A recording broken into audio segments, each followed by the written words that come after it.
Hello friends, আমি সুষমা। আজকে আমি তোমাদের সঙ্গে শেয়ার করব এভরিডে কিচেন ক্লিনিং ব্লগ। তোমরা হয়তো প্রত্যেক দিন 10টা সাড়ে 10টা থেকে আমার ব্লগটা দেখতে পাও, বা কোনো কোনো দিন আরও সকালে দেখতে পারো। কিন্তু এই রান্না বান্না আর খাওয়া দাওয়ার মাঝখানেও যেগুলো আমাদের প্রত্যেক দিন হাউসওয়াইফদের যা যা কাজ করতে হয়, সেটাই আজকে আমি তোমাদের সঙ্গে শেয়ার করছি। যে 9টার মধ্যে এদিকে বর কাজে যাবে, সকালবেলা ছেলে স্কুল যাবে, সেই যে প্রিপারেশন করার পর রান্নাঘরের আমাদের অবস্থা ঠিক কেমন হয় সেটাই একবার তোমাদের সঙ্গে শেয়ার করি। চলো দেখতে থাকো। এই যে রান্না বান্না করার পর রান্নাঘরের অবস্থাটা ঠিক এই রকম হয়। এটা হচ্ছে আমার গ্যাস ওভেন, আর গ্যাস ওভেনের চেহারাটা দেখো ঠিক এই রকম। আর গ্যাস ওভেনের পাশে এই যে এই অবস্থা, তেল জল পড়ে একাকার। আর সকালবেলা চাউমিন রান্না হয়েছে, চাউমিন টিফিন খেয়ে গেছে কাজে। আর চাউমিন করার পর এই যে এই অবস্থা। বেসিনে দেখো রান্না হয়ে গেছে, কিন্তু রান্নার পরে যে বেসিনে বাসন থাকে। তারপরে এই দেখো কি কি রান্না হয়েছে সেটাও একবার দেখিয়ে দিই। আজকে রান্না হয়েছে আমের চাটনি, আর এখানে করেছিলাম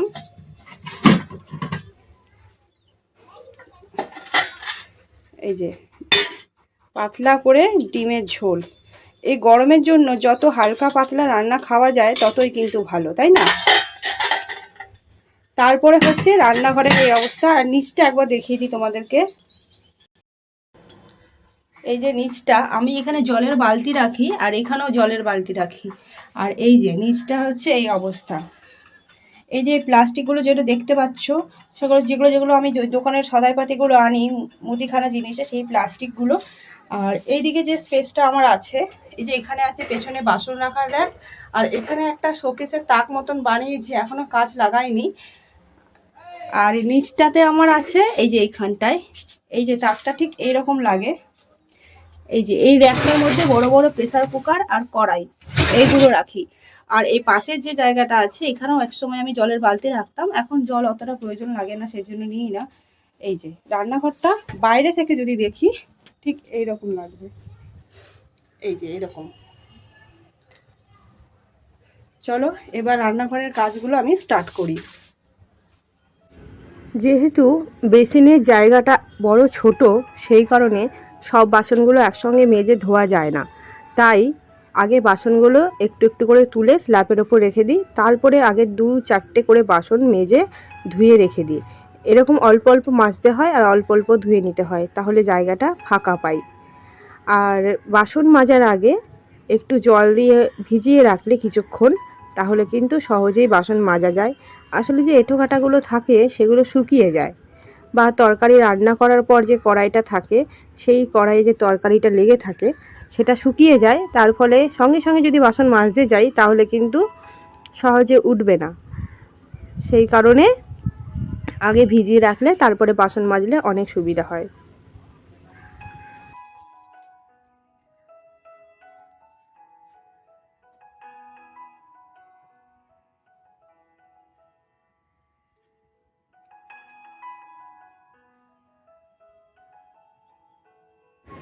আর যেহেতু আমি দোকানের তরকারিও রান্না করি, তো প্রত্যেক দিন কিন্তু একদমই সময় পাই না এই কড়াই টড়াইগুলো মাজার।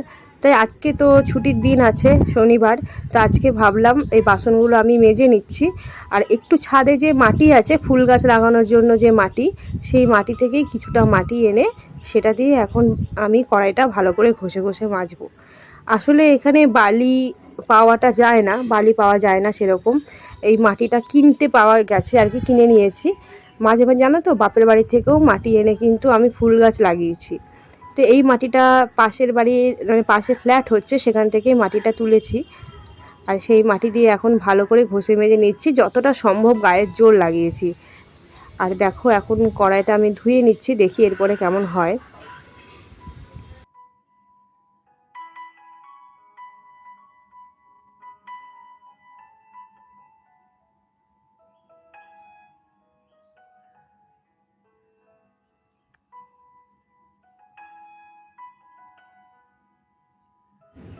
আর এই যে কড়াইটা কিন্তু যথেষ্ট পরিষ্কার হয়েছে, যতটা সম্ভব পরিষ্কার হয়েছে। আরও কিছুটা বাকি আছে, আরেকবার যদি ভালো করে ধরি কোনো একদিন, তাহলে কিন্তু সেটুকুও পরিষ্কার হয়ে যাবে। এবার সব বাসনগুলো মাজা যেগুলো হয়েছিল সেগুলো একটু সাজিয়ে গুছিয়ে রাখার চেষ্টা। যে র্যাকটার ভেতরে এখন প্রেসার কুকার আর কড়াই আমি রেখেছি সেই র্যাকটার মধ্যেই কিন্তু আগে আমার সমস্ত বাসনপত্রগুলো ছিল। এখন এটা কেনার পরে একটু গুছিয়ে রাখতে পারি সমস্ত বাসনগুলো। আর দেখো প্রত্যেকটা বাসন এইভাবে গুছিয়ে বাগিয়ে রেখেছি।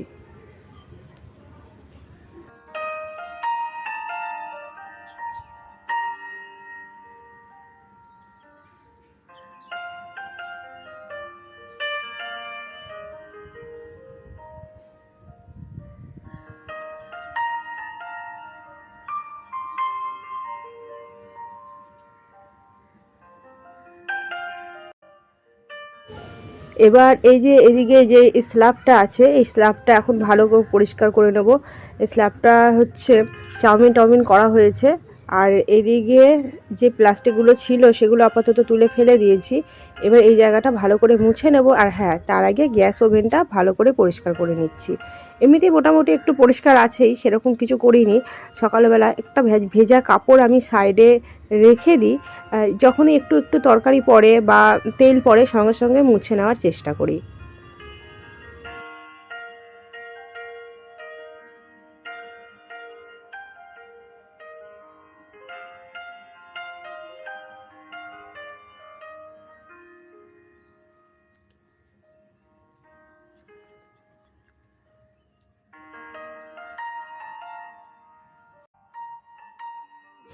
বারবার কাপড় দিয়ে স্ল্যাব পরিষ্কার করা আর তারপরে বেসিনে ধোয়া বড় বিরক্তিকর। তার জন্য একটা ছোট হাঁড়িতে জল নিয়ে নিয়েছি। একটু কাপড়টা নোংরা হলেই হাঁড়িতে চুবি, যেমন করে ঘর মুছি আর কি, সেইভাবেই করা। আর একটু তেল চিটচিটে হওয়ার জন্য এই যে ভিমবার সাবান ছিল বাসন মাজার জন্য, সেটাই একটু নিয়ে নিলাম। আর এর আগে যেটা ঘষেছি সেটা হচ্ছে সার্ফ দিয়ে, আর এখন ভিমবার সাবান দিয়ে স্কচ ব্রাইট দিয়ে ভালো করে ঘষে নিচ্ছি।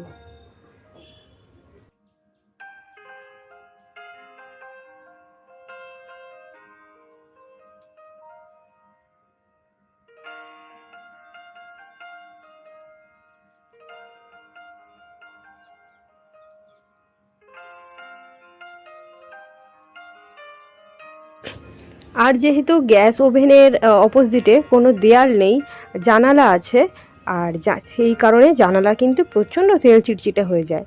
তাও আমি একটা ছোট্ট কাঠের পাটা আর দিয়ে রাখি, যাতে বাইরের হাওয়াটা সোজা গ্যাস ওভেনে না লাগে। আর তেল চিটচিটে হলে পাটাটাই কিন্তু হয়, তো সেটা এখন আমি বাইরে রেখেছি। আর এখন সেই কারণে জানলার কাজগুলো ভালো করে কিন্তু একটুখানি ভেজা কাপড় দিয়ে মুছে নিচ্ছি। আমি অবশ্য প্রত্যেক সপ্তাহতেই সেটা পরিষ্কার করার চেষ্টা করি, সেই কারণে আমাকে আজকে আর বেশি ঘষা মাজা করতে হয়নি। এরপর আমি মেঝেটাও ভালো করে মুছে নিচ্ছি, তারপরে তোমাদের দেখাচ্ছি যে ফাইনাল লুকটা কেমন হলো।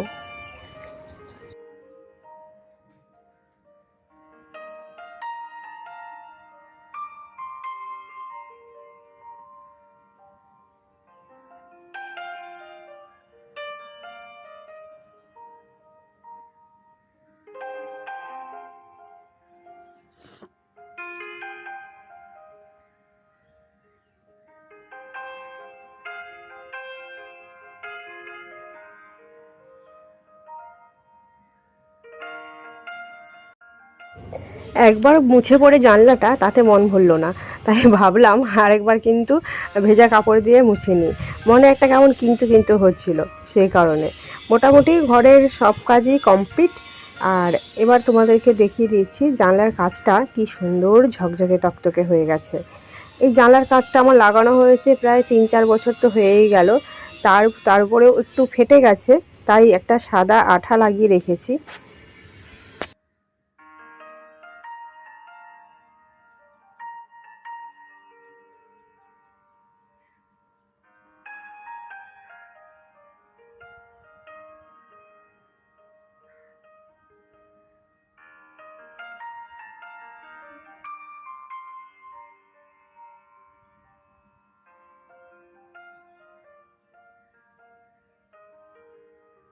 এরপরের কাজ হলো মেঝেটা পরিষ্কার করা। মেঝেটা আমার বেশিরভাগ নোংরা হয় জানো কিসে? আটাতে। কারণ রুটির কাজ যেহেতু, তাই আটা গুঁড়োটাই বেশি পড়ে আর পায়ে বড় চ্যাটচ্যাট করে একটু জল পড়লেই। সেই কারণে মেঝেটা মুছে নিলাম। আর শুধু একবার না, দিনে যে কতবার একটু মুছতে হয় তার ঠিক নেই। আর এই দরজাটা নতুন লাগিয়েছি, 6 মাসও হয়নি। তো দরজাটা মাঝে মাঝে একটু ভেজা কাপড় দিয়ে মুছে নিই। এটা যেহেতু ওয়াটারপ্রুফ দরজা, তাই জল দিয়ে ধুতে কিন্তু কোনো অসুবিধাই নেই।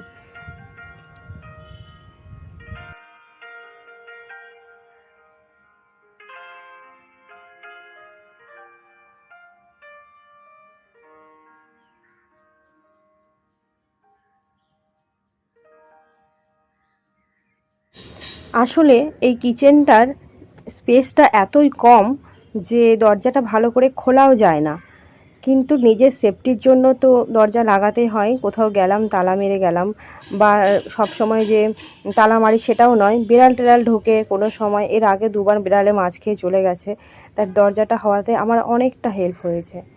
আর এখন যে কাজটা করছি সেটা হচ্ছে বেসিন পরিষ্কার। কারণ এই যে এত কিছু বাসন টাসন ধোয়া হলো, প্রত্যেক দিন সকাল থেকে 3 থেকে 4বার বেসিনে সাবান দিয়ে না ধুলে মনে হয়ই না, কেমন যেন একটা আঠা আঠা ভাব থেকেই যায়। সেই কারণে এই বাসন মাজার তার দিয়ে আগে ঘষে নিলাম সাবান দিয়ে, আর এখন দেখো ভালো করে ধুয়ে নিচ্ছি। আর বেসিনের কলটার সঙ্গে একটা পাইপ লাগালে, ছোট পাইপ লাগালে এই চারিদিকে জল দিতে বেসিনে অনেক সুবিধা হয়। এর অনেক আগে ফ্লিপকার্টে একবার দেখেছিলাম এরকম বেসিনের পাইপ পাওয়া যায়, ভাবছি সেটাই একটা নিয়ে নেব।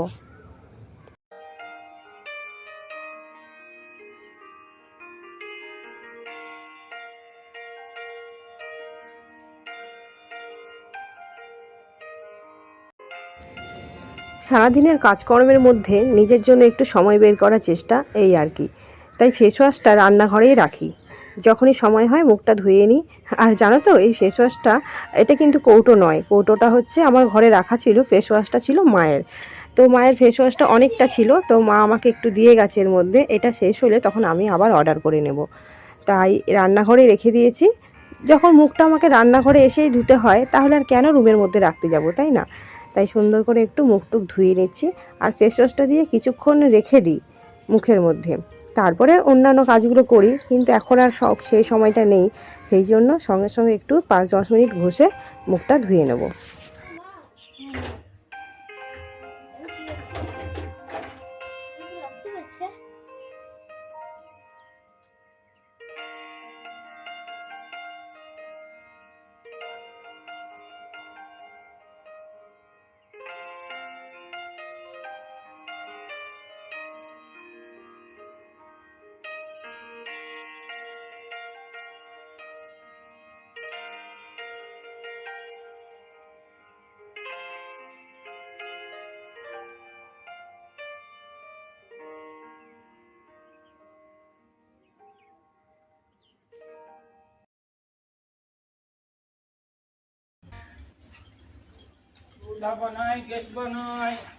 তো বন্ধুরা, সারা দিনের শেষে আমরা মেয়েরা যখনই কাজ করব, আমরা হাউস ওয়াইফরা যখনই কাজকর্ম করব, নিজের জন্য কিন্তু 10 থেকে 20 মিনিট সারাদিনে বের করতেই হবে।